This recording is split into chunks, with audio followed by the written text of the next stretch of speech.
I've just ordered myself one of these fast charging cables, so it's a USB to USB-C.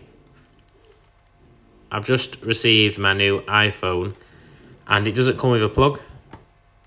So I looked on TikTok and this wire was only £1.99, £2. So my idea is, instead of forking out 20 quid for a new plug, I'll just order a new cable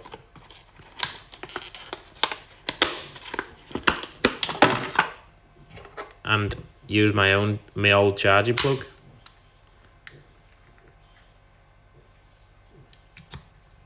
Literally spot on. If you want one of these for £2, I'll link them for you below.